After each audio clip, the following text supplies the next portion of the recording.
Les podcasts de Nouvelle Acropole France. L'Art nouveau pour un monde différent. Conférence par Isabelle Aumann, philosophe et écrivaine, enregistrée à Paris, Espace Falguière, le 28 avril 2022. Qu'est-ce que l'Art nouveau ? C'est ce mouvement international au tournant donc du XXe siècle, circonscrit dans le temps, mais qui va largement se répandre dans l'Occident, puisque ça touche l'Europe et les États-Unis. Avec plein de dénominations disons diverses. Il y a l'Art nouveau, il y a Arts and Crafts, je vais en parler en Angleterre, il y a le Jugendstil dans les pays saxons, allemands, Sécession en Autriche, Modern Style en Espagne, etc., etc. Donc il y a plusieurs noms pour désigner un mouvement qui est un petit peu hétérogène, mais qui a quand même, disons, de grandes caractéristiques communes. Et c'est plutôt le fait de capitales régionales que de pays, d'ailleurs. On va pas dire toute la France, ou toute l'Allemagne, ou toute l'Autriche, mais on va dire Vienne, Bruxelles, Paris, etc. Alors, comme je l'ai dit en introduction, l'Art nouveau n'est pas simplement un courant artistique, mais c'est une intention d'apporter une réorientation morale, sociale, voire spirituelle, à une société qui se trouve elle-même dans une grande mutation, puisque la deuxième moitié du XIXe siècle, c'est l'avènement de l'ère industrielle. Et cette ère industrielle provoque énormément de bouleversements, à la fois dans l'urbanisation et donc l'exode rural et la population grandissante des villes, mais aussi dans les formes de travail, puisque on passe d'un travail rural ou artisanal à un travail mécanisé, la production industrielle, avec des conditions sociales très difficiles, et c'est face à cette mutation de la société que l'Art nouveau veut apporter une réponse. Alors, quelle réponse et à quel problème ? L'industrialisation se fait un petit peu à marche forcée, mais surtout avec un manque de considération quasi totale des conditions de travail des ouvriers dans les usines et dans les lieux de production. Donc globalement, ni la société, ni même l'Église ne se soucient en général, disons, des conditions structurelles de ces populations défavorisées. Il faut voir aussi que c'est une période où l'Église est en perte de vitesse. Il y a des crises de croyances qui sont assez importantes. Donc, on se trouve face à une misère sociale. Les ouvriers, les mineurs, bon, la Zola avec Germinal, enfin, bon. Mais, disons, cette réflexion sociale, on va voir qu'elle va démarrer plutôt en Angleterre. Et l'autre facteur, c'est que l'industrialisation a tendance à si je puis employer ce néologisme, artificialiser la vie. Voilà. C'est-à-dire on va avoir des constructions pas forcément très réussies et on va rentrer dans l'ère des machines et donc on entre dans un monde qui sort du monde naturel et qui va être un monde de plus en plus artificiel au fur et à mesure que l'industrialisation se développe. Donc, il y a le danger de la perte d'abord du contact avec la nature, de la beauté de l'environnement, des paysages et de production manufacturée qui sont loin d'être esthétiques. On va dire ça comme ça. Donc une forme aussi de désenchantement. Désenchantement de la société, à la fois les crises religieuses dues à un anticléricalisme qui se développe et un désenchantement dû au fait que on vit dans un monde qui n'est pas très inspirateur. Alors, quel est le projet de l'Art Nouveau? C'est un projet très ambitieux. Très ambitieux et porté par des personnages très enthousiastes. Et je pense que ça se sent dans l'expression artistique, dans les formes, dans l'élan de ce style artistique. Donc, c'est une tentative, en fait, de réhumaniser la société face à une forme de matérialisme qui se développe. Et donc, on commence déjà à voir tous les travers à la fin du XIXe siècle. Ce qu'on vit aujourd'hui a été largement compris et pressenti à la fin du XIXe siècle, il y a 1 siècle et demi. C'est juste que le tournant, il n'a pas été pris. Mais on va voir que beaucoup de problématiques qui ont été perçues par ces artistes qui sont aussi des penseurs, qui sont aussi des philosophes, qui sont aussi impliqués dans la vie sociale, beaucoup des problématiques que l'on vit étaient anticipées, voire déjà réelles, à la fin du 19e. Mais évidemment, pas au degré auquel on les vit aujourd'hui.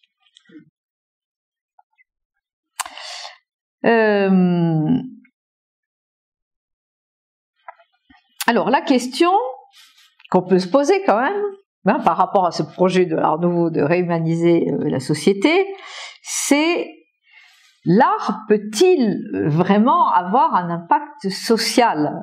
Peut-il vraiment changer la société? Est-ce que c'est une utopie ou non? Il faut se rappeler que Dostoïevski posait la question: la beauté peut-elle changer le monde? Et oui, disent ces artistes. Mais à d'autres époques, on s'est posé la même question et on a répondu oui aussi. Après, on va voir que c'est pas aussi facile que ça. Alors, quelles sont les différentes raisons pour lesquelles on peut penser que la beauté n'est pas donc seulement quelque chose qui nous fait plaisir, n'est pas seulement quelque chose qui nous donne un sentiment esthétique, mais est quelque chose qui peut transformer notre vie? Alors, il y a plusieurs types de réponses. D'abord, la question de savoir si l'art est moral. Alors, évidemment, la question esthétique n'est pas moderne. Les Grecs avaient évidemment une très grande réflexion sur l'art. Ils avaient de très grands artistes. Bon, bien sûr, les sculpteurs, bien sûr, les architectes, les peintres, on les connaît moins bien parce que les peintures ont disparu, mais on les connaît par les reproductions. Et les Grecs disaient, en fait, on ne peut pas dissocier éthique et esthétique. C'est quelque chose qui est bon et forcément beau.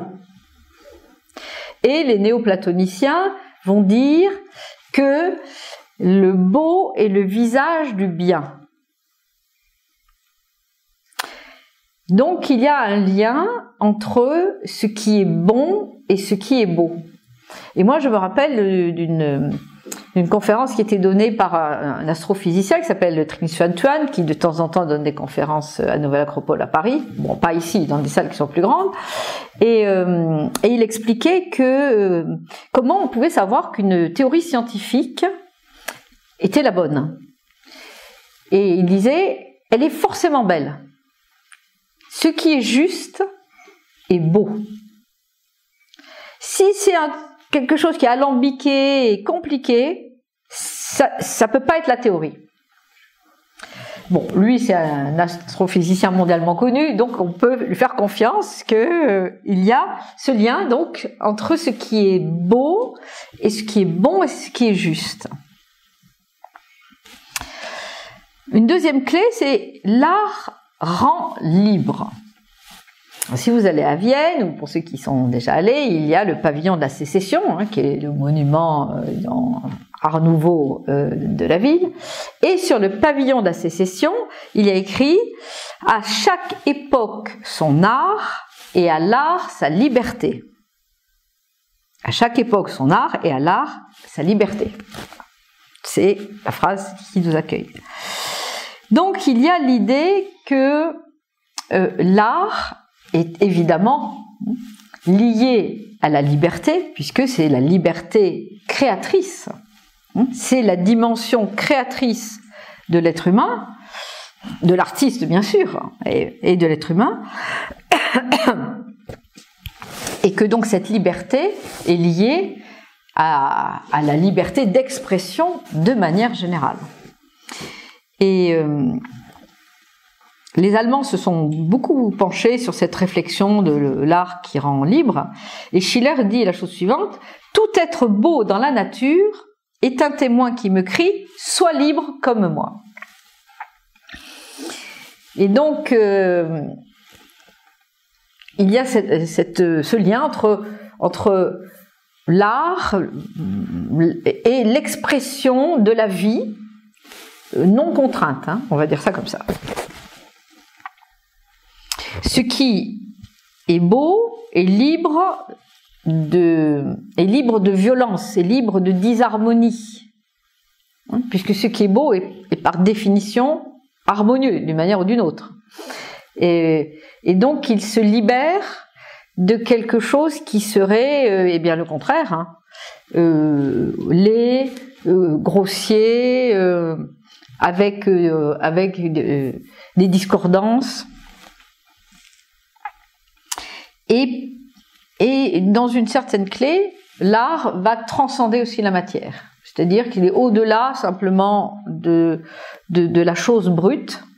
Il va exprimer quelque chose qui est contenu dans la matière. L'art humanise. Goethe dit « Toute œuvre d'art éminente représente la nature humaine ». Mais en même temps, et ça c'est aussi ce que disaient les artistes de la Renaissance, c'était aussi le projet de la Renaissance qui passait aussi beaucoup par l'art, c'est que c'est en présence d'un objet qui est beau, chacun va ressentir un sentiment esthétique, quelque chose d'ineffable, mais qui peut et qui va nourrir son intuition. Et chacun d'entre nous a vécu cette expérience devant quelque chose qui est harmonieux, le sentiment de l'unité. Et la question que posent les philosophes, parce qu'ici on étudie beaucoup la philosophie, comme certains parmi vous le savent, la question que se posent les philosophes, c'est où est notre véritable identité? Est-ce qu'elle est dans les multiples visages que nous avons parce que on vit beaucoup de choses très différentes dans la vie, nos multiples moi, ou est-ce qu'elle est dans cette unité, dans ce sentiment qui perdure quelles que soient les circonstances? Et Platon va expliquer que notre humanité, c'est ce qui fait de nous une unité. Et cette intuition de l'unité, on peut l'avoir à travers l'œuvre d'art, puisqu'elle nous montre quelque chose qui unifie des couleurs, des formes, des matières, peu importe. Mais elle a cette magie de l'unification.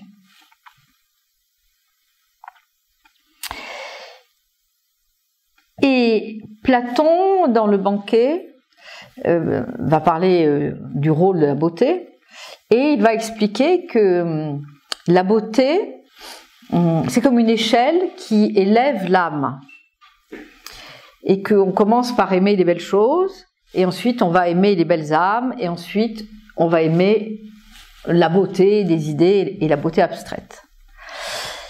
Et que c'est un parcours d'humanisation, c'est-à-dire qu'à travers le beau, on peut se se transformer, se raffiner ou s'élever.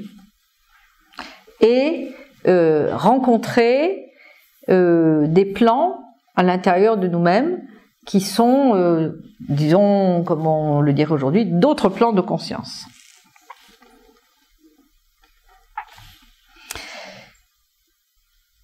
Et puisque l'art élève, il est aussi une voie spirituelle. Boum boum, qui c'est qui nous fait une petite musique?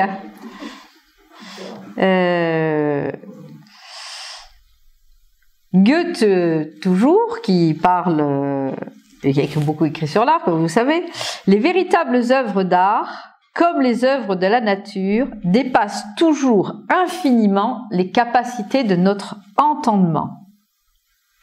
Une œuvre, on la contemple et on la sent. Elle est agissante, mais elle ne saurait être réellement connue.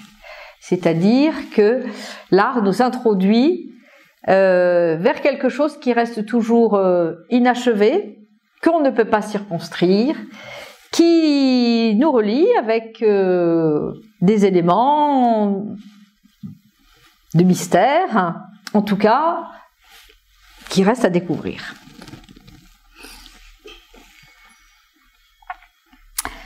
Mais voilà, à la fin, disons dans le dernier quart, ou même la deuxième moitié du XIXe siècle, l'époque n'est guère propice à l'art.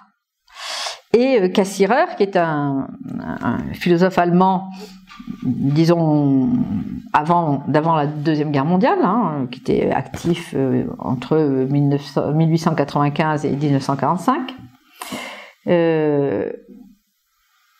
parle de quelque chose qui est très contemporain. Il dit que l'homme est soumis à l'utilitaire.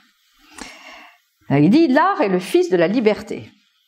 Et il veut que sa règle lui soit prescrite par la nécessité qui est inhérente à l'esprit et pas aux besoins de la matière. Or, maintenant, dit-il, c'est le besoin qui règne en maître et qui courbe l'humanité déchue sous son joug tyrannique. L'utilité est la grande idole de l'époque. Voilà, l'utilité est la grande idole de l'époque. Elle demande que toutes les forces lui soient asservies et que tous les talents lui rendent hommage. Donc il est en train de dire, en fait, on sacrifie tout à l'utilitaire. Et un siècle et demi plus tard, c'est encore pire. Enfin, on est totalement asservi à l'utilitaire et au fonctionnel. Et c'est là où, au lieu d'élever, au lieu de nous donner une liberté, au lieu de nous enchanter, eh bien, l'utilitaire va nous ramener à la nécessité matérielle. Ça, c'est vraiment la définition même de la société matérialiste. C'est utile, c'est utilitaire. Alors, c'est dans ce contexte qu'apparaît cette réflexion de l'art nouveau, dans un courant un peu plus large qu'on pourrait appeler l'art social. Donc l'art social, l'idée est née à la fin du XVIIIe, début du XIXe, et l'art social, il couvre un très large spectre, qui est le spectre de l'éducation, de la relation entre l'art et l'industrie, ça touche le statut de l'artiste, le travail manuel, les différents arts majeurs, mineurs, etc. Et l'idée de base, c'est de pouvoir, en quelque sorte, relier esthétique et politique. C'est-à-dire de doter l'art d'une finalité politique, d'une finalité sociale, d'une finalité éducative. À une période où en fait l'art, et je reviendrai tout à l'heure, est plutôt considéré, comme une valeur plutôt récréative, une fonction de spectacle. Je vais y revenir tout à l'heure, mais c'est exactement la situation que l'on vit aujourd'hui. enfin bon, à part ceux qui ont beaucoup d'argent et qui investissent dans les œuvres d'art, donc l'art peut être aussi un sujet, disons, financier, mais l'art, aujourd'hui, et je pense que c'est vraiment une problématique, et ne semble remplir qu'une fonction de spectacle et de, disons, de divertissement, même si c'est un divertissement supérieur. Je vais revenir tout à l'heure. Alors, qui sont les penseurs de l'Art Nouveau? Là, on va essayer de faire un petit peu d'histoire. Et il y a différents penseurs, mais ceux qui vraiment vont poser l'idée qu'il faut un art nouveau pour transformer la société, ce sont les Anglais. Et plus particulièrement, un Anglais qui s'appelle Ruskin, ça s'écrit R-U-S-K-I-N, John Ruskin, qui est le théoricien de l'art social et de l'art nouveau comme art social. Donc lui, il naît en 1819 et il meurt en 1900. Donc sa pensée se développe à partir de la moitié du 19e siècle. Et Ruskin était à la fois un sociologue, c'était un écrivain, c'était un artiste, c'était un peintre, mais c'était aussi un critique d'art. C'est quelqu'un qui avait aussi beaucoup d'argent et qui avait une réflexion très approfondie et surtout qui était très préoccupé par la misère sociale, qui était très préoccupé par la situation nouvelle de cette industrialisation et qui voulait lutter contre la misère et les conditions de travail très pénibles. Et ensuite, il a été suivi dans sa réflexion un peu plus tard par un deuxième Anglais qui s'appelle William Morris, et qui était aussi une très très forte personnalité, quelqu'un qui était extrêmement intelligent et extrêmement créatif, pas forcément très pragmatique, et qui était un artiste, un peu dans tous les sens du terme, puisqu'il créait des meubles, il était ébéniste, il faisait des tapisseries, il faisait des vitraux, etc. Et donc, en tant qu'artistes, ils ont développé l'idée d'un art qu'ils ont défini comme l'art pour tous, par tous et à la portée de tous. Donc, l'art pour tous, c'est-à-dire tout le monde a droit à la beauté, tout le monde doit pouvoir avoir accès à cette beauté. Par tous, donc ça c'est les prémices de l'art nouveau, on va voir que ça va changer un peu, c'est de revenir au fait que le travail est créateur. Donc eux prônaient le travail manuel, et ils étaient tout à fait contre les machines. Après on va voir que, surtout Ruskin, ensuite Maurice il comprend que il va falloir faire avec. Mais donc l'art par tous, c'est que chaque métier puisse avoir justement sa dimension de beauté, sa dimension artistique. Et à la portée de tous, c'est que chacun puisse se retrouver dans la forme artistique, c'est pas quelque chose qui est perché ou abstrait, et en même temps que chacun puisse s'acheter des beaux objets. Bon, je synthétise leur pensée. En ça, ils essaient de contrecarrer, disons, les deux maladies qu'ils trouvent qui ont atteint l'art. La théorie esthétique de l'art pour l'art, qui était la théorie dominante dans le monde artistique, et l'autre, comme je l'ai dit déjà tout à l'heure, l'industrialisation de la société. L'art pour l'art. L'art pour l'art, c'est une théorie qui a été très développée à la fin du 19e, qui est l'idée que l'art est une fin en soi, c'est sa propre fin, on fait de l'art pour faire du beau. Et décorrélé de toute autre préoccupation. Donc il y a un sociologue qui avait écrit dans un ouvrage sur l'esthétique que le beau est lié à la sensation. Il n'a rien à voir avec le bon, parce que le bon, c'est pas une sensation, c'est une perception intérieure. Donc, circuler, il n'y a rien à voir. Le beau a sa propre fin en lui-même, qui est de procurer le sentiment esthétique, mais n'a aucune autre fonction. Et on va trouver donc de grands artistes. Bon, alors le meneur de l'art pour l'art, c'est Théophile Gautier en France, mais aussi Baudelaire d'une certaine manière, qui ne vont s'intéresser que à la sensation que procure l'art. Et on élimine en fait toutes les autres dimensions de l'art. Et que l'art a donc un véritable rôle social. Et ils disent l'art véritable a une autre finalité que lui-même, puisqu'il peut être mis au service de la société.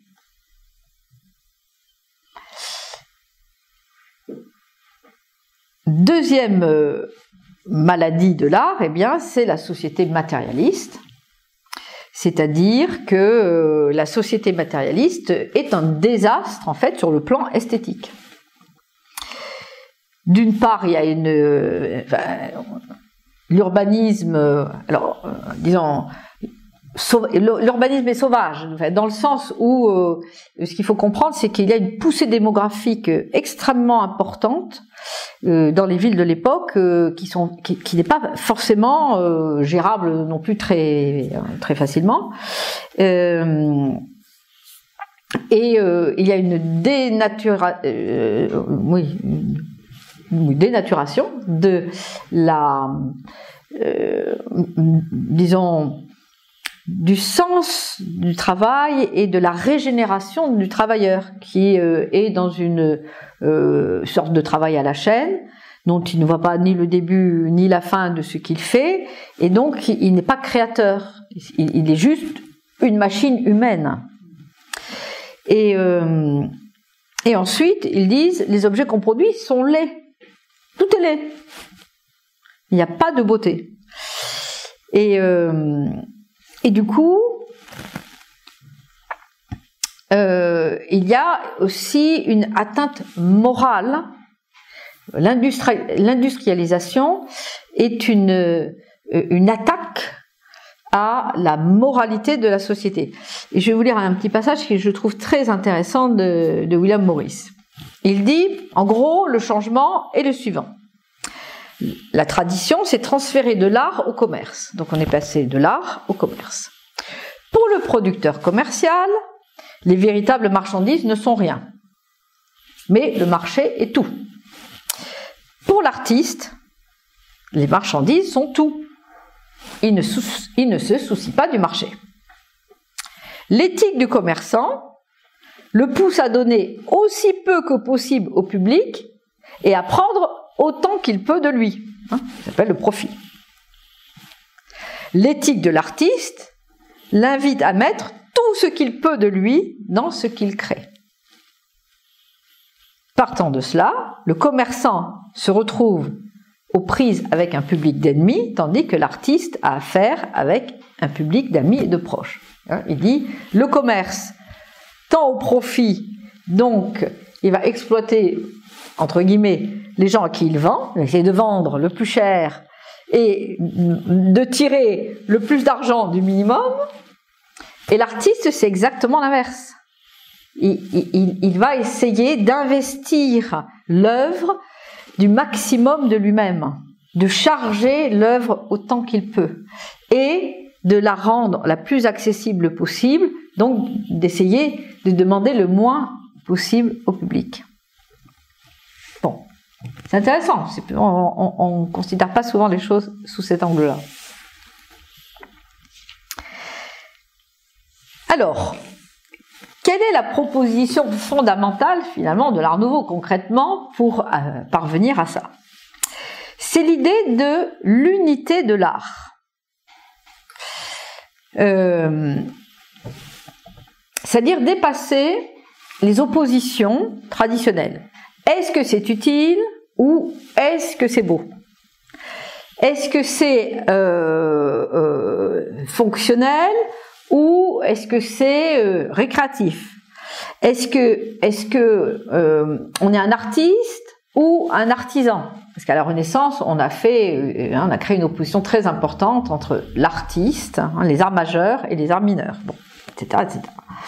Et donc l'idée, c'est de dire, on peut embellir la vie quotidienne de chacun en faisant des objets esthétiques. Et qu'on rende compatible ce qui est fonctionnel et ce qui est beau. Et du coup, tout le monde pourrait être dans un environnement réenchanté par l'art.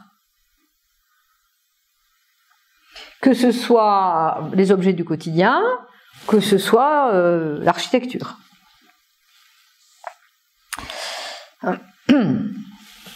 C'est Kant qui avait affirmé l'opposition entre le beau et l'utile. Il a fait toute une démonstration, c'était dans la critique de la faculté de juger, dans laquelle il disait ce qui est beau n'est pas utile, ou ce qui est utile n'est pas beau. Enfin, et on ne peut pas corréler les deux.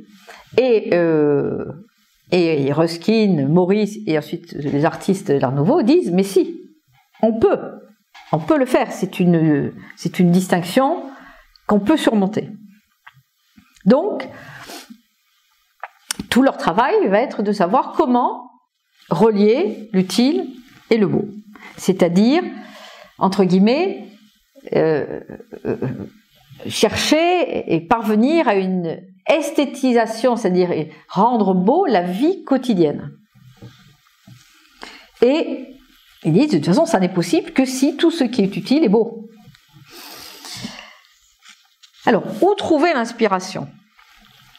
Quel peut être le modèle ? Angèle en a parlé dans l'introduction. Bien sûr, c'est dans la nature que ces artistes vont puiser leur inspiration. Alors, pas les Anglais dont je parle. Non, mais je ne peux pas faire dans toute l'histoire de l'Art Nouveau, ça serait très, très long. Pas les Anglais dont je parle. Arts and Crafts, eux, leur modèle, il est totalement gothique et médiéval. Ça a donné les pré-raphaélites, etc. Donc je vais parler de ceux qui leur ont succédé, qui sont les représentants de l'Art Nouveau qu'on connaît, Guimard en France, Gallet, j'ai parlé surtout d'Émile Gallet, Gaudi dont on a parlé, Horta, etc. Eux vont dire en fait la nature c'est quand même la chose la plus extraordinaire parce que c'est quand même totalement fonctionnel et c'est totalement beau. Donc si on arrive à rentrer en contact non pas seulement formel en observant l'extérieur des choses, mais dans l'intelligence de la nature, dans le flux vivant, comme dirait Gaudi, eh bien, on va pouvoir capter quelque chose qui va nous permettre de rendre l'utile beau. C'est ça la base, disons, de la conception. Alors, je vais parler là, disons, d'Émile Gallet. Dans l'Art Nouveau, il y a les génies, puis il y a ceux qui ont copié les génies. Bon, enfin, c'est partout. Hein. Il y a Michel-Ange et ceux qui ont fait une copie de Michel-Ange. Hein. Il y a Botticelli et ceux qui ont fait une copie de Botticelli. Bon. Mais dans l'Art Nouveau, c'est pareil. Et il y a quelques génies, c'est-à-dire ceux qui ont vraiment réussi à rentrer en intelligence avec la nature. Émile Gallet en fait partie. Et Gaudi en est un autre. Et je vous invite à aller voir l'exposition au musée d'Orsay sur Gaudi.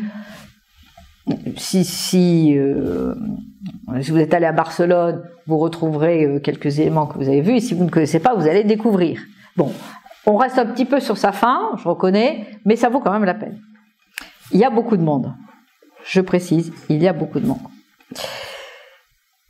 Émile Gallet fait partie de ces génies. Bon. Il est actif à Nancy, comme vous savez. Nancy, à l'époque, devient une ville très importante, puisque l'Alsace et la Lorraine, après 1870, se sont retrouvées allemandes, et donc la marche de la France, la porte de la France, c'est Nancy, qui avait en plus un tissu industriel extrêmement important à l'époque.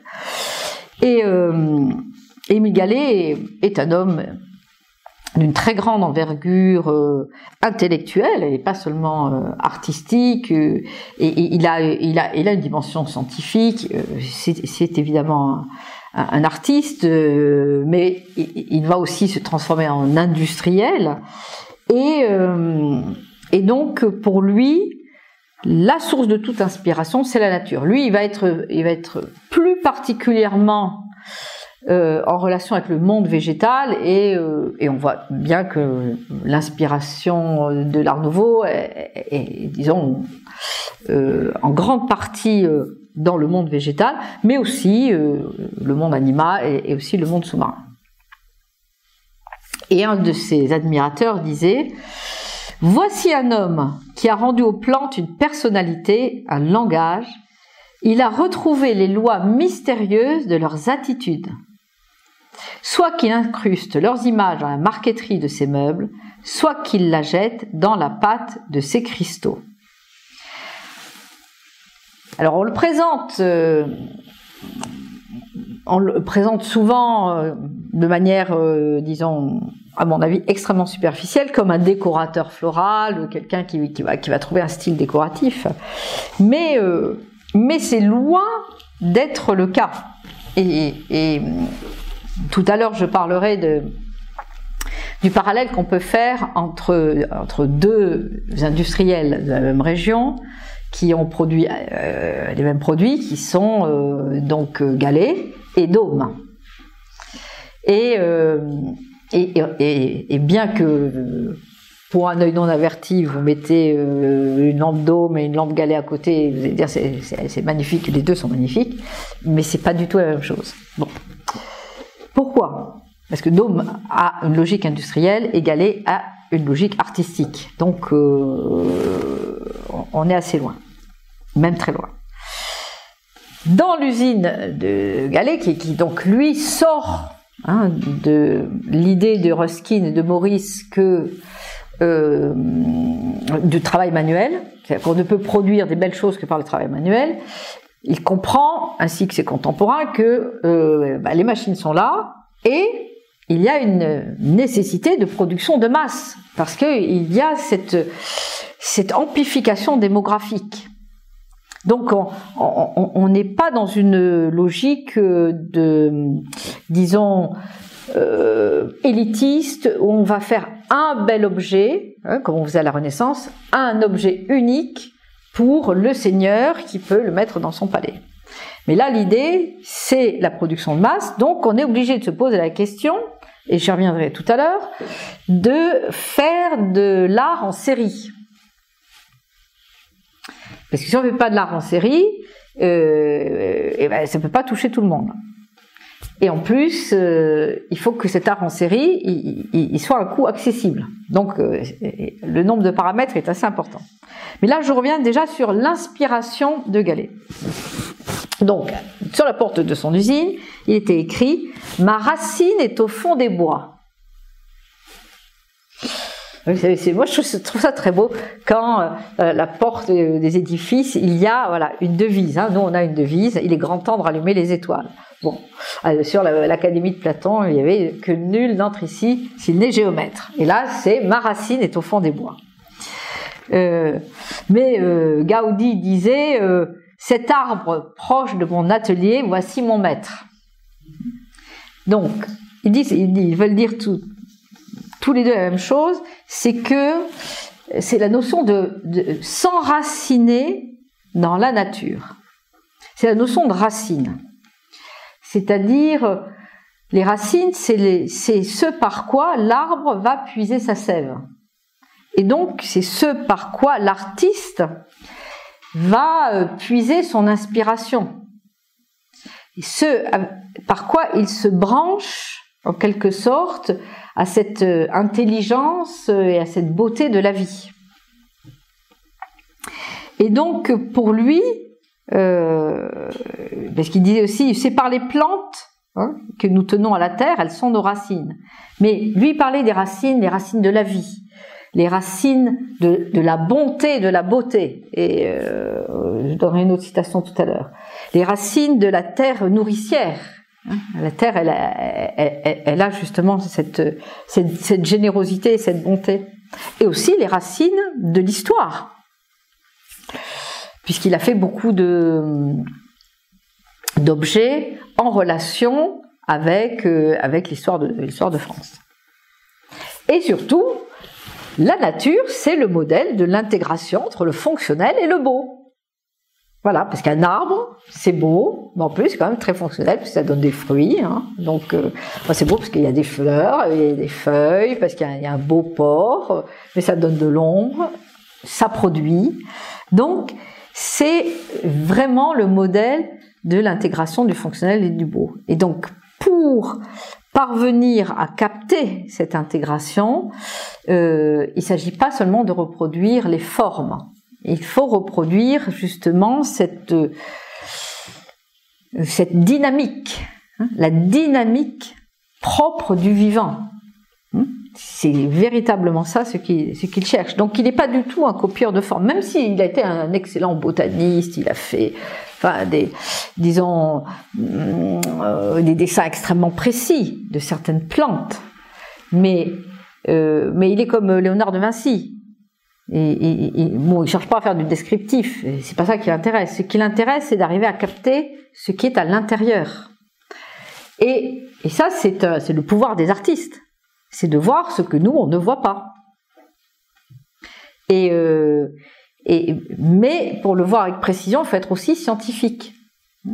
Et donc, ce modèle universel de Léonard de Vinci, qui est à la fois artiste et scientifique, on va le retrouver, en fait, d'une certaine manière, avec l'Art Nouveau, puisque on va voir que ces grands artistes sont aussi de très grands techniciens. Parce qu'il faut pouvoir ensuite reproduire ce qu'on a capté, et le reproduire dans la matière, et c'est assez compliqué.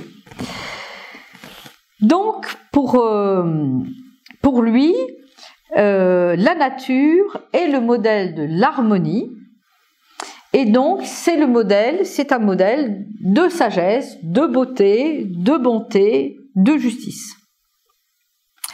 Et quand il va fonder l'école de Nancy, qu'il a fondée en 1901, dans les statuts, voilà ce qu'il écrit. Il dit que cette école tient à mettre spécialement en lumière le caractère de beauté et des avantages du décor, c'est-à-dire de tout ce qui est l'environnement habitable, inspiré par l'observation directe des êtres et de la vie. Voilà. L'observation directe des êtres et de la vie. Donc on ne copie pas. On est dans la contemplation, de ce qui est en fait la source de l'harmonie.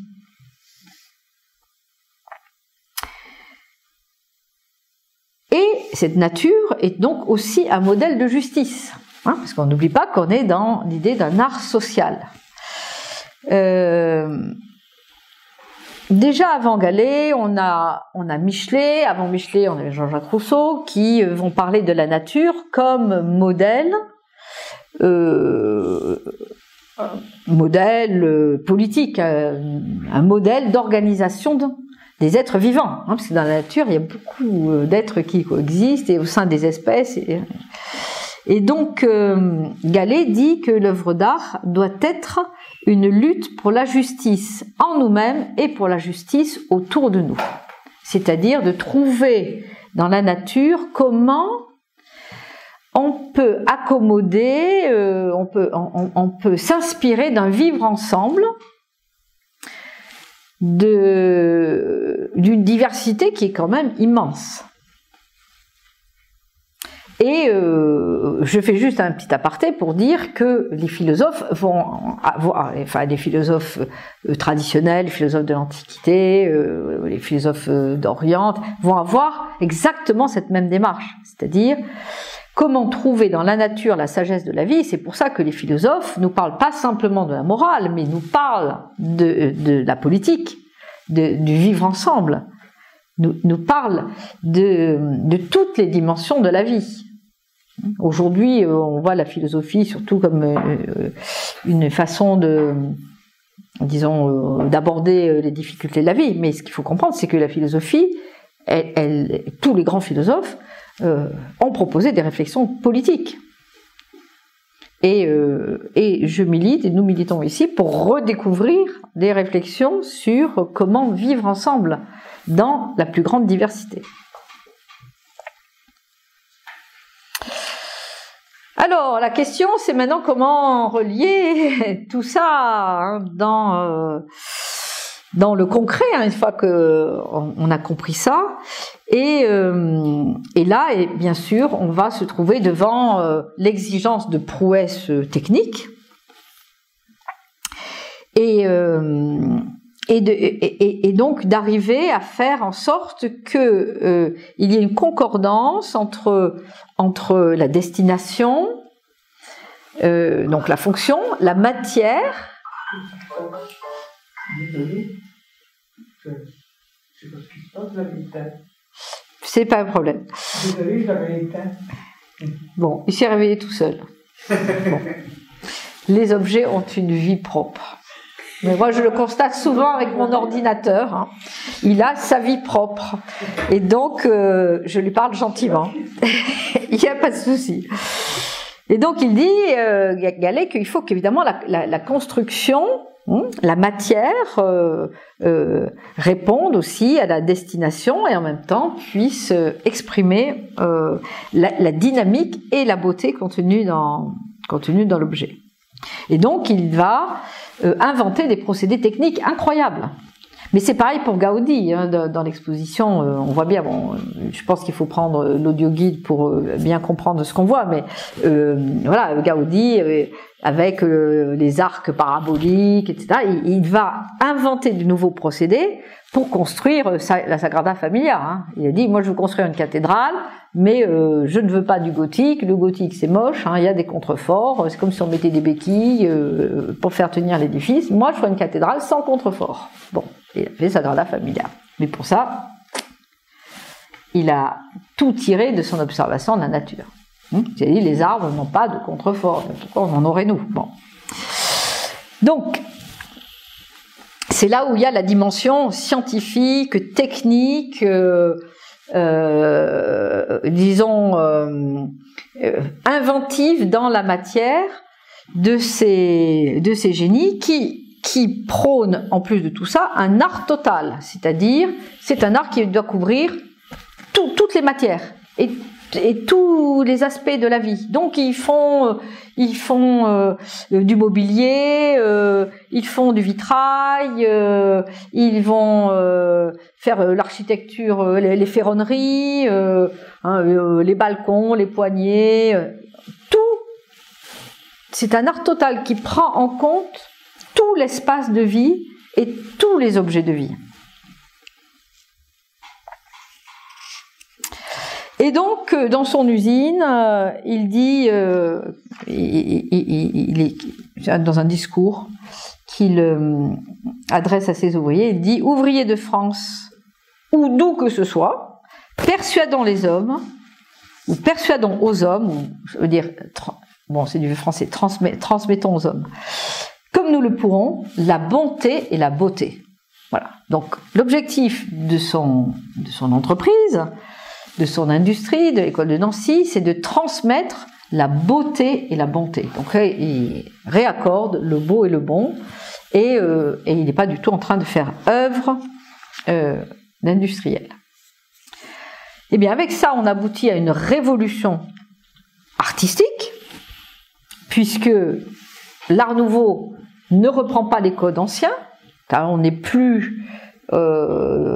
disons, dans cette fin du 19e, l'art, globalement, c'était soit le néo-gothique, hein, on était revenu au Moyen-Âge, soit le néoclassicisme, où on reprenait les formes gréco-romaines.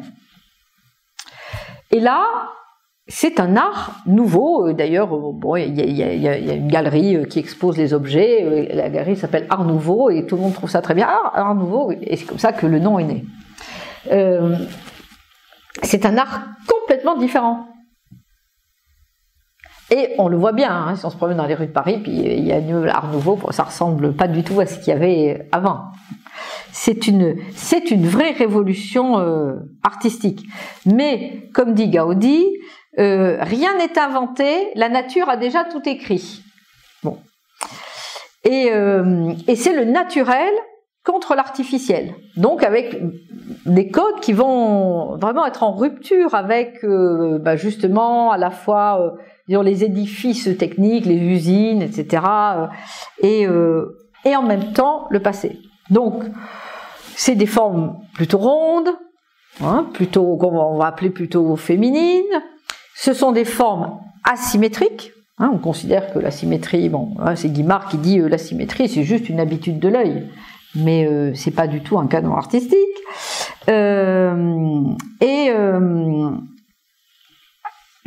Avec des couleurs très très dynamiques, des formes rondes, des formes douces, enfin.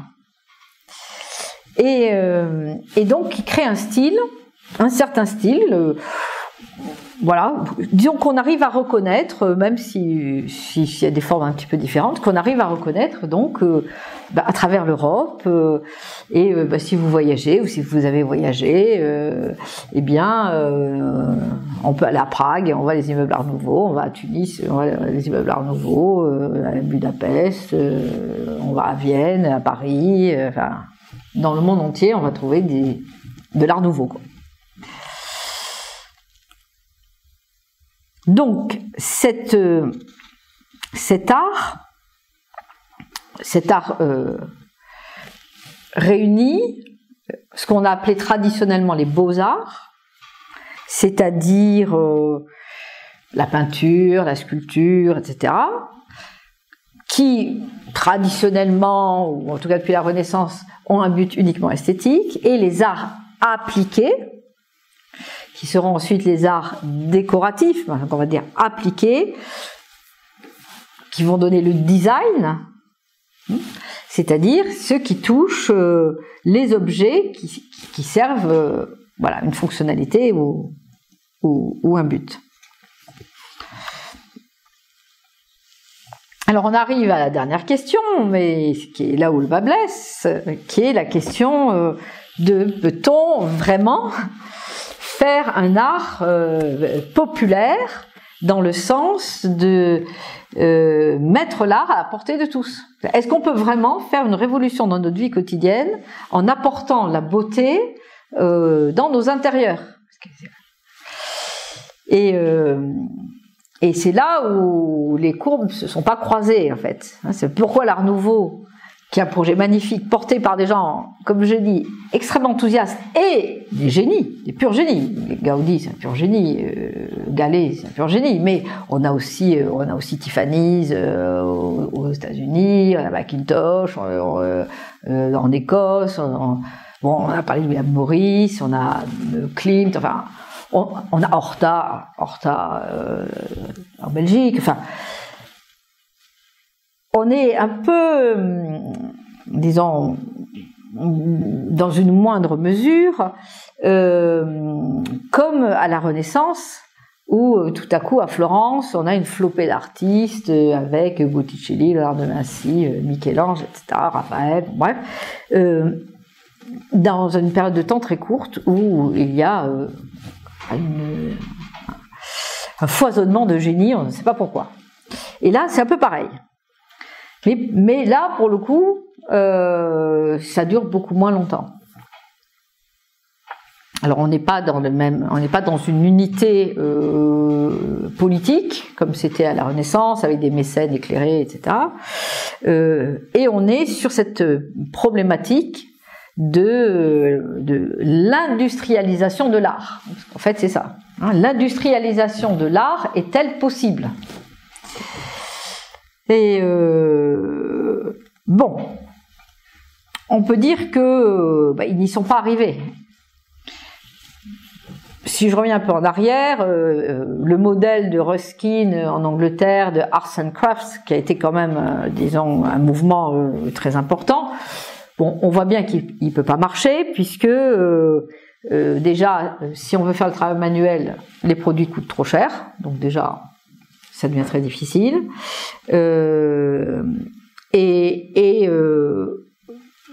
Donc ça va être limité à un tout petit nombre.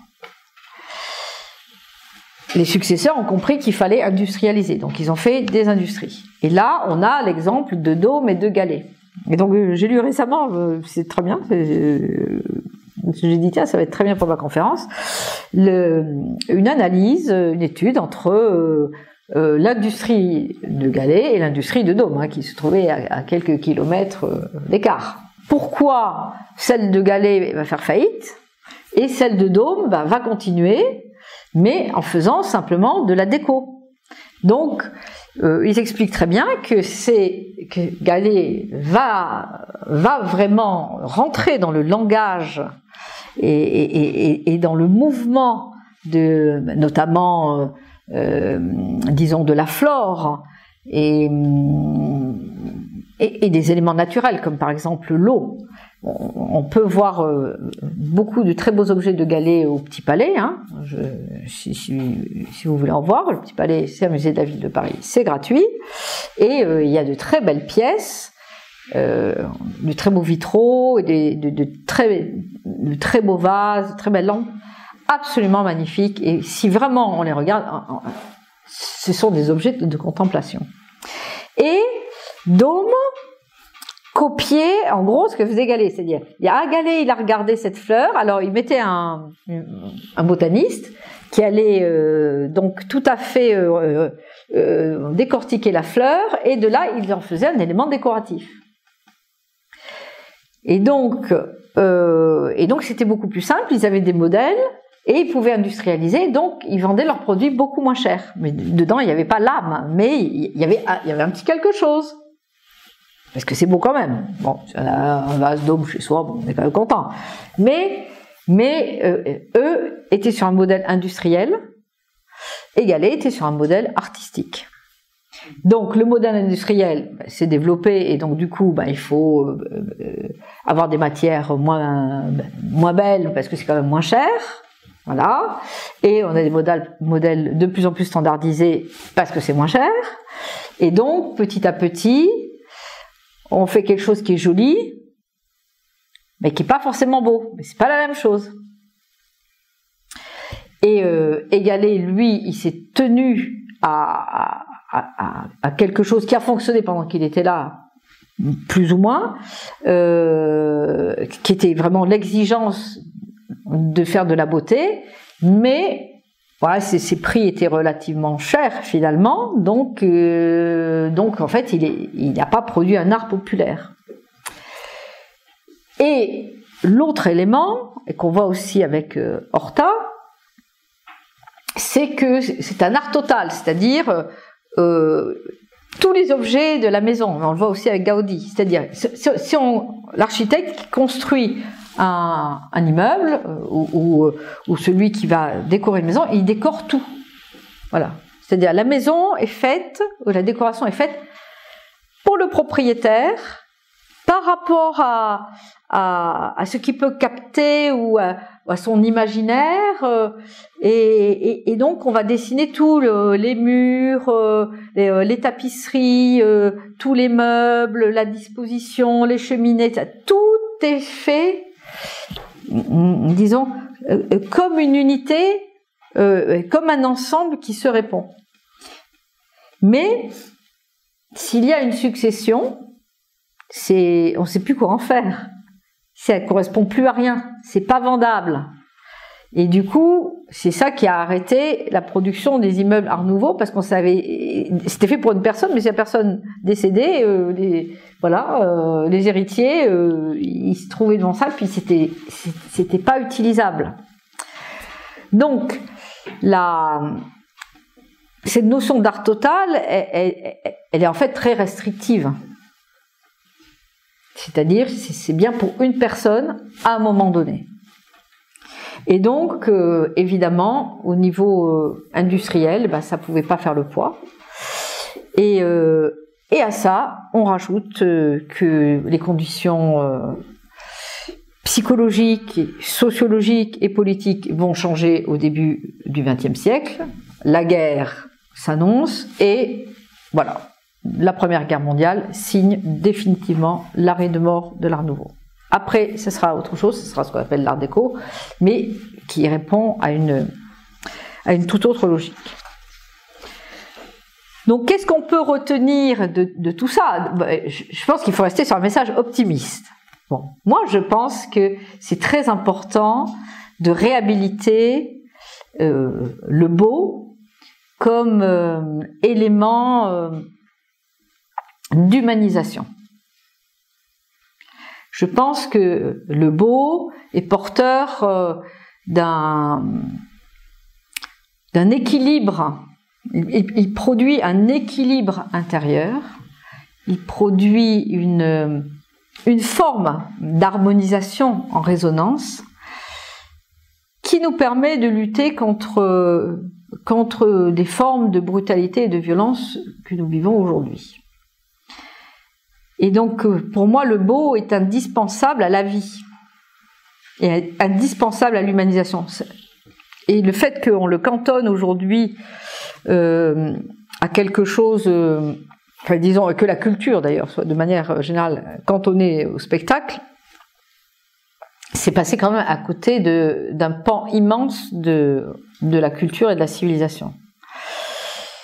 Et l'autre chose, c'est que tout ce contre quoi lutter ces artistes de la fin du 19e, début du 20e, c'est-à-dire la destruction de la nature, l'artificialisation des villes, le fait qu'on vit dans des environnements qui sont laids, le fait d'être entouré que de choses fonctionnelles et utiles, tout ceci. Et on l'a bien vu par exemple dans les cités dortoirs, quand on a créé les cités dortoirs, où c'était fonctionnel. C'était fonctionnel, mais c'était pas vivant. On est passé à côté de la vie, et les gens étaient très malheureux, et c'était invivable.